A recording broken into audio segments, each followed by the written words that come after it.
Netflix में release हुई एक रोमांटिक थ्रिलर फिल्म का नाम है हसीन दिलरुबा और ये फिल्म आप नेटफ्लिक्स पे देख सकते हैं। पर वीडियो स्टार्ट करने से पहले आप लोगों से एक रिक्वेस्ट है कि वीडियो को लाइक करें, चैनल को भी सब्सक्राइब कर दें। कहानी शुरू होती है ज्वालापुर में रहने वाली रानी सक्सेना को दिखाते हुए, जो अपने घर के बाहर ही होती है कि तभी उसके घर में एक जोरदार धमाका होता है। वो अंदर आती है अपने पति रिशु को ढूंढने के लिए और उसे सिर्फ अपने पति का कटा हुआ हाथ मिलता है, जिसमें के रानी के नाम का टैटू बना हुआ था, जिसे देखकर वो फूट फूट कर रोने लगती है। आखिर में वहाँ पर पुलिस पहुँच जाती है उस जगह को इन्वेस्टिगेट करने के लिए और वहाँ पर उन्हें एक जली हुई बॉडी मिलती है और उसके सिर को देखकर लगता है जैसे बहुत जोर से वार किया गया हो। इंस्पेक्टर किशोर ये सब जान पाते हैं और पुलिस का ये भी कहना है कि जरूर इसका खून ब्लास्ट होने के पहले हुआ है। अगर मर्डर वेपन मिल जाए तो सब कुछ पता चल जाएगा। और जैसे इंस्पेक्टर किशोर को रानी पे ही शक हो रहा था, अब कहानी जाती है 6 महीने पहले। हम रिशु को देखते हैं जो लड़की देखने के लिए जा रहा था, लेकिन इससे पहले रिशु एक लड़की से मिला था, मीरा, जिसे वो अभी भी भुला नहीं पाया। उसकी माँ लता कहती है कि लड़की का नाम रानी है। लड़की सुंदर है, सुशील है, वेजिटेरियन है, गोरी है,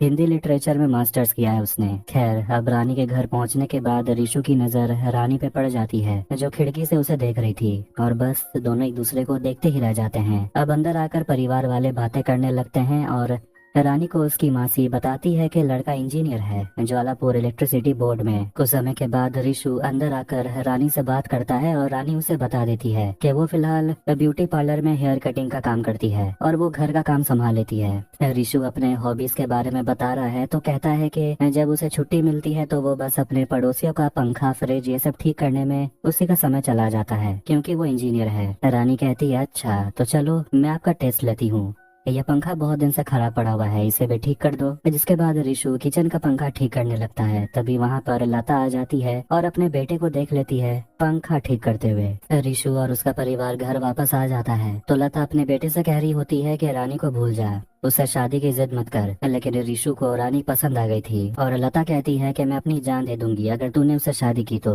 और वो फिनाइल का बोतल खोलने लगती है जो उसे नहीं खुलता। बहुत बहाना मारने के बाद लता को उसका पति पूछने लगता है कि अरे भाई तुम कैसे मरना चाहती हो, पहले फाइनल डिसाइड कर लो। खैर, अब इसके बाद रानी को देखते हैं जो खुद को आईने में देखकर कह रही होती है कि लूजर की लॉटरी लग गई जो उसे मैं मिल रही हूँ। इस पर उसकी मासी कहती है लड़के की शामत आने वाली है। फिर रानी की तरफ से रिशु को एक किताब मिलता है दिनेश पंडित की कहानी का, जिसे देखकर लता का तो होश उड़ गया था। रिशु का प्यार भी कम नहीं था, वो रानी के नाम का टैटू करवा लेता है जिससे रानी इम्प्रेस हो जाती है और आखिर में रिशु और रानी की शादी हो गई थी। कहानी प्रेजेंट में आती है और देखते हैं कि 2 महीने और बीत चुके हैं और पुलिस स्टेशन में बैठे बैठे घंटों इंतजार करने के बाद आखिरकार इंस्पेक्टर किशोर पुलिस स्टेशन पहुंचते हैं और रानी से कहते हैं कि आज सारा सच बता दीजिए। और कहीं न कहीं उसे लगता है कि रानी ने ही अपने पति रिशु को मारा है, मगर वो कहती है कि उसने अपने पति को नहीं मारा और बस यही कहती है कि उनका रिलेशन बिल्कुल किसी नॉर्मल हस्बैंड वाइफ की तरह था, कभी अच्छा कभी बुरा। इसके बाद देखते हैं कि शादी के बाद रिशु रानी और अपनी मम्मी पापा के साथ वापस अपने घर ज्वालापुर आ जाता है और उस रात बहुत जोर की बारिश हो रही थी। घर पर रानी रिशु से पूछती है कि आपका कोई दोस्त नहीं है क्या, कोई रिसीव करने नहीं आया? तो वो कहता है हाँ अफजल है। तो रानी पूछती है कोई बैंड वाला भी नहीं था? तो वो कहता है कि बहुत रात हो गई थी और बहुत बारिश भी हो रही है तो सोचा सेलिब्रेशन कल कर लेंगे। रानी बाथरूम में चली जाती है कि तभी अचानक से दरवाजा खुल जाता है जिससे बारिश का पानी अंदर आने लगता है। जब कपड़े चेंज करके रानी बाहर आती है तो देखती है कि रिशु पानी साफ कर रहा था। फिर रानी सोने चली जाती है। खैर, अगली सुबह सब अपना अपना काम करने में बिजी थे और सबसे लेट रानी तैयार होकर बाहर आती है और देखती है कि टेबल पर चाय नहीं था। रिशु कहता है मैं ले आता हूँ, मगर उसकी माँ उसे चाकू दिखाकर कहती है बैठने के लिए और रानी से कहती है कि आज तुम्हारी मुंह दिखाई है, आस पड़ोस के लोग तुम्हें देखने के लिए आएंगे, इसलिए अपने हाथ से पकौड़े तैयार कर दो। मगर वो कहती है मुझे तो पकौड़े बनाने आते ही नहीं। लता हैरान हो जाती है और कहती है कि तुम्हारी माँ ने कहा था कि हमने जो पकौड़े खाए वो तुम्हारे घर में, वो तुमने खुद से बनाए थे। लेकिन रानी बड़े ही चिल तरीके से कहती है कि आप मेरी माँ की बातों पर भरोसा मत करो। अब लता बहुत ज्यादा गुस्सा करने लगती है तो रानी कहती है आप चिल्ला क्यों रही हैं, मुझे सिर्फ पकौड़े तलने ही तो नहीं आते, बाकी मैं सब कुछ कर लेती हूँ, वैक्सिंग, थ्रेडिंग, मैनिक्योर, पेडिक्योर। लता तो शॉक्ड हो गई थी और कहती है कि बहू लाना चाहती थी लेकिन ब्यूटी पार्लर उठा के ले आई। रात के समय रानी अपना नाइट ड्रेस पहनकर आ जाती है और वो रिशु से कई सवाल पूछने लगती है। उसके इंटरेस्ट के बारे में और पूछती है कि आपने मुझसे पहले भी कोई लड़की देखी थी क्या? तो वो कहता है हाँ, उसका नाम मीरा था, बहुत सुंदर थी। अब रानी थोड़ी भड़क जाती और कहने लगती है कि सुंदर तो मैं भी हूँ, आउट गोइंग हूँ, और जब तुम्हारी माँ ने मुझसे कहा पकौड़े बनाने के लिए तब तुम्हारे मुँह से कुछ भी नहीं निकला। घर बैठे बैठे सुंदर लड़की मिल गई तो कदर ही नहीं है। अब रानी के तानों से परेशान होकर रिशु खुद को बाथरूम में बंद कर लेता है। खैर अगली सुबह रिशु बाजार से वापस घर आता है तो उसकी माँ उस पर चिल्लाने लगती है, कहती है देखो अपने नए बाप को देखो।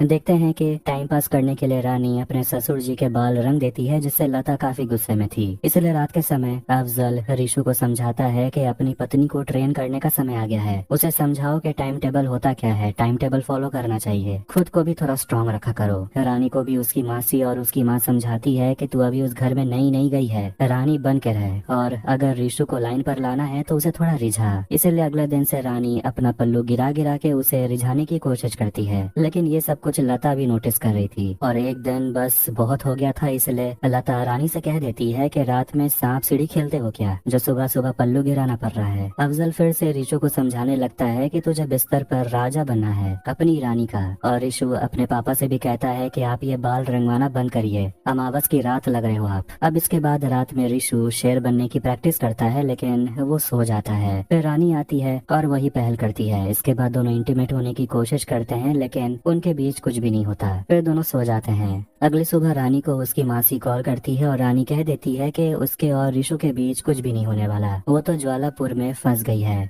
और ये सब कुछ बाथरूम से रिशु सुन लेता है और उसे काफी बुरा लगता है। रिशु अफजल को सारी बात बता देता है और कहता है कि उसकी माँ सही कह रही थी, रानी से शादी नहीं करनी चाहिए थी। रिशु काम पर जाता है तो उसके बॉस उसे कह रहे होते हैं कि तुम यहाँ क्या कर रहे हो, तुम्हें तो हनीमून में होना चाहिए, परफॉर्मेंस वहाँ देना है, इधर नहीं। उसके बॉस कहते हैं कल संडे है, कल भी ऑफिस मत आ जाना। फिर जब ऑफिस से वो घर जाता है तो वो रानी को इग्नोर करके सोने चला जाता है और पूरा संडे वो रानी को इग्नोर करता है। रात में रानी उससे बात करती है और उसका मन बहलाने की कोशिश करती है कि हम ट्रूथ और डेयर गेम खेलते हैं, लेकिन रिशु का मन नहीं था और वो रानी से कह देता है कि मैंने आपको सुन लिया, आपकी माँ और मासी से बात करते हुए।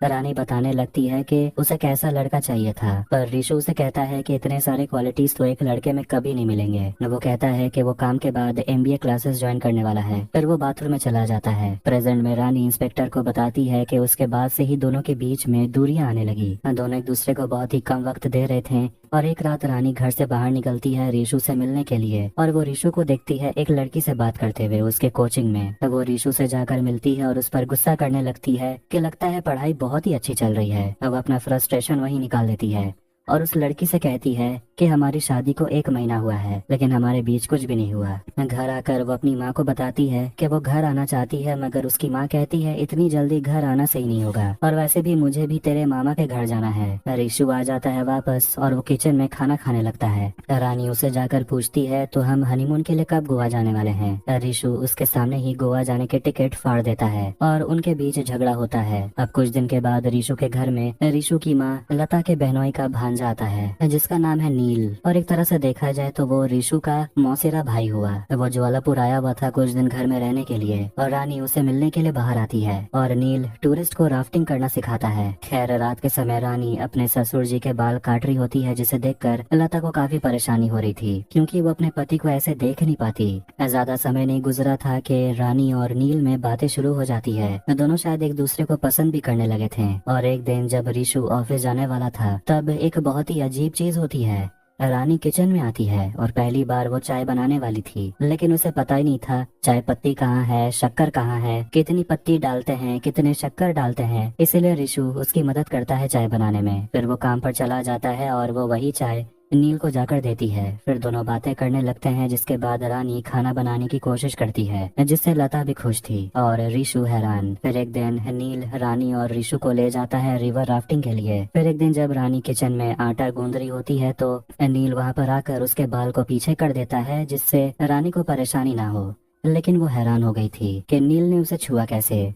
वो नील के कमरे में जाकर उसे कहती है आज के बाद मुझे छूना मत। जिसके बाद दोनों एक दूसरे के साथ इंटीमेट होने लगते हैं। रानी काफी खुश थी क्योंकि उसे जो ऋषु से नहीं मिल रहा था नील उसे दे रहा था। अब वो उसके प्यार में डूबते जा रही थी। लता रानी के खाने में कमी निकालने लगती है, लेकिन नील रानी की खाने की तारीफ करता है और कहता है कि वो रानी के हाथ से मटन खाना चाहता है। इसलिए अगले दिन रानी चली जाती है मटन खरीदने और जब वो घर आती है तो लता उसे अपने किचन में घुसने से मना करती है और कहती है मेरे किचन में नॉन वेज नहीं बनेगा। इसलिए ऋषु उसे एक दूसरे कमरे में ले जाता है तो वहीं प्रेजेंट में इंस्पेक्टर किशोर को रानी की कहानी पर बिल्कुल भी भरोसा नहीं था। उसे रानी बहुत ही ज्यादा शातिर लगती है जो कभी भी किसी को भी धोखा दे देगी और इसीलिए वो उसे जेल में सड़ाना चाहता है। जब रानी पुलिस स्टेशन आती है तो अफजल रानी को देखकर चिल्लाने लगता है कि तुझे कितना सीधा पति मिला था लेकिन तूने उसे नहीं छोड़ा। किशोर रानी से पूछता है कि तू और तेरा लवर क्या प्लान बना रहे थे, सच सच बता दे। फिर हम फ्लैशबैक देखते हैं कि रानी नील से मिलने के लिए आती है और नील उसके साथ एक सेल्फी लेता है और बताता है कि वो अगले हफ्ते निकल रहा है। रानी उसे कहती है मैं भी अगले हफ्ते दिल्ली आ जाऊंगी और उसके बाद हम दोनों एक साथ रहेंगे और मैं ऋषु को सब कुछ सच बता दूंगी। फिर रानी मटन बनाती है और डिनर के समय जब खाने के टेबल पर वो आती है तो पता चलता है कि नील अचानक से बिना बताए घर छोड़कर चला गया। रानी हैरान हो गई थी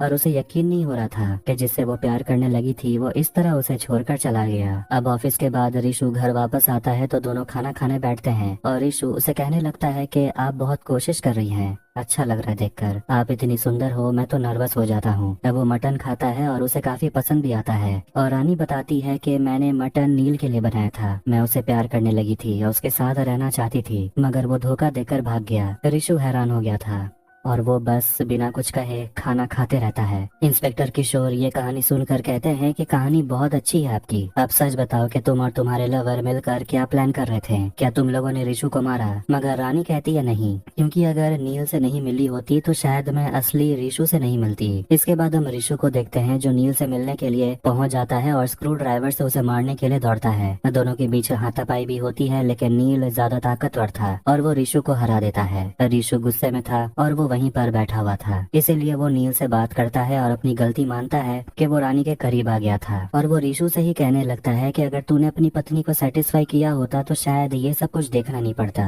ऋषु घर वापस आता है तो रानी उसे पूछ रही होती है कि बहुत समय से तुम्हें कॉल कर रही थी, कहाँ गए थे तुम? ऋषु कहता है कि मैं नील से पिट कर आ रहा हूँ, वो तुम्हें जो छोड़कर भाग गया। रानी उसे माफी मांगने लगती है और ऋषु उसे कहता है कि तुम यहाँ से चली जाओ, यही अच्छा होगा क्योंकि मुझे तुम्हें देखकर तुम्हारा गला घोटने का मन कर रहा है। अगली सुबह ऋषु के मम्मी पापा ऋषु के मौसा मौसी के घर चले जाते हैं और रानी भी अपने घर जाने के लिए तैयार हो रही थी लेकिन ऋषु उसे स्टेशन छोड़ने के लिए भी राजी नहीं था।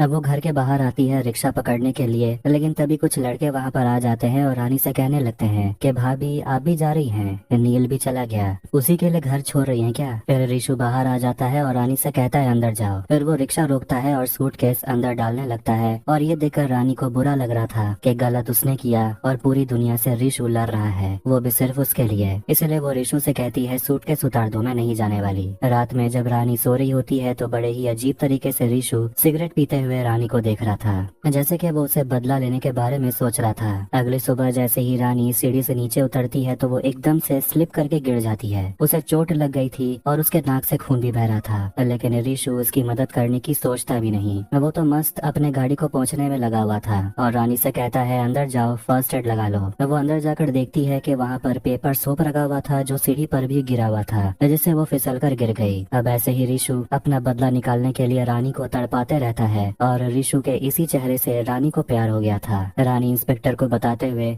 दिनेश पंडित के कहानी में लिखे हुए एक लाइन को दोहराते रहती है कि जो प्यार पागलपन की हद से ना गुजरे वो सच्चा प्यार होता ही नहीं। वो इंस्पेक्टर उसे पूछते हैं तो आप ये कह रही हैं कि आपके पति ने आपको मारने की कोशिश की, तो आप किसका इंतजार कर रही थी? वो कहती है ऋषु के माफी मांगने का। एक रात दारू पीते वक्त ऋषु अपनी पत्नी को सुनाते हुए अफजल से कह रहा होता है कि अब तो पूरे शहर को पता चल चुका है कि उसकी पत्नी ने उसके मौसेरे भाई के साथ प्यार किया। ये सब सुनकर रानी को काफी शर्म आती है और अफजल वहाँ से चला जाता है।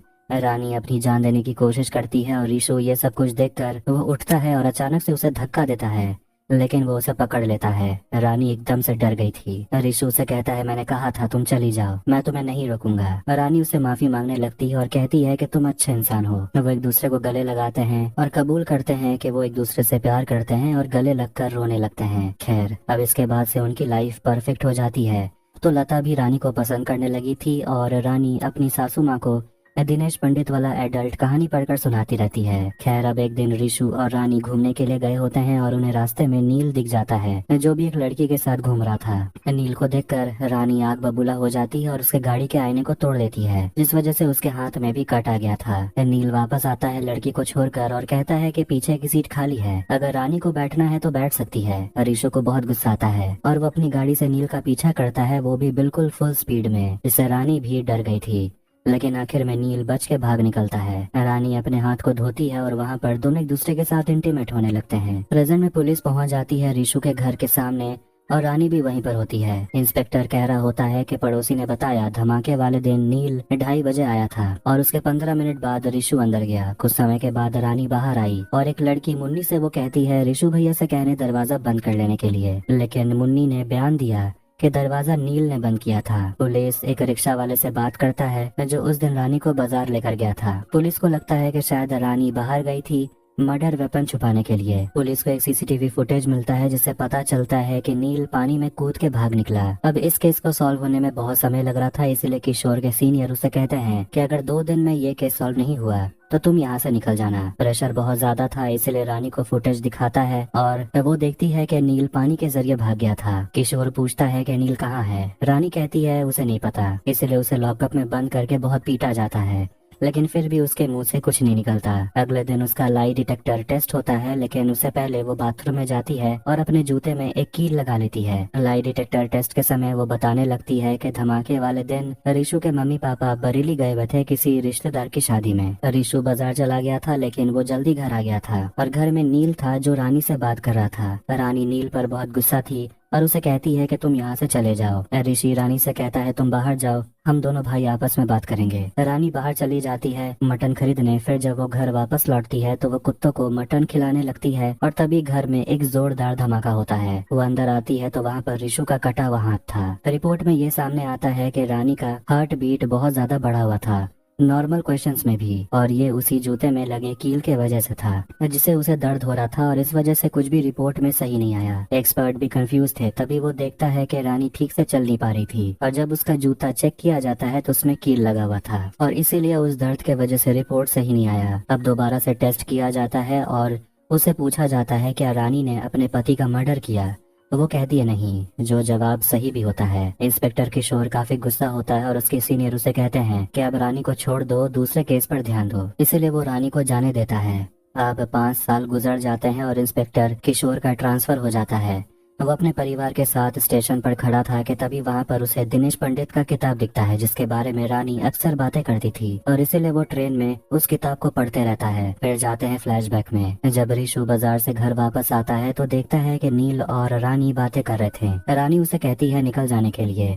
नील उसे कहता है रानी ने कहा था कि वो उसके साथ चलने वाली थी, लेकिन रानी उसे झगड़ा करने लगती है और कहती है उसे यहाँ से निकल जाने के लिए। वो उसके साथ नहीं जाना चाहती, लेकिन तभी नील उसे बताता है कि उसने रानी का वीडियो बना लिया है जिसे वो अपने दोस्तों के साथ ग्रुप में शेयर करेगा। रानी घबराने लगती है और रिशु को भी गुस्सा आ रहा था, इसलिए वो नील से लड़ने लगता है, लेकिन वो रिशु को ही उठाकर पटक देता है और उसका गला दबाने लगता है। रानी किचन से एक मटन का बड़ा सा पीस उठाकर लाती है और उसी से नील के सिर पर हमला करके उसे बेहोश कर देती है। लेकिन तभी उनकी नजर जाती है कि खून बह रहा था, मतलब कि नील मर चुका है।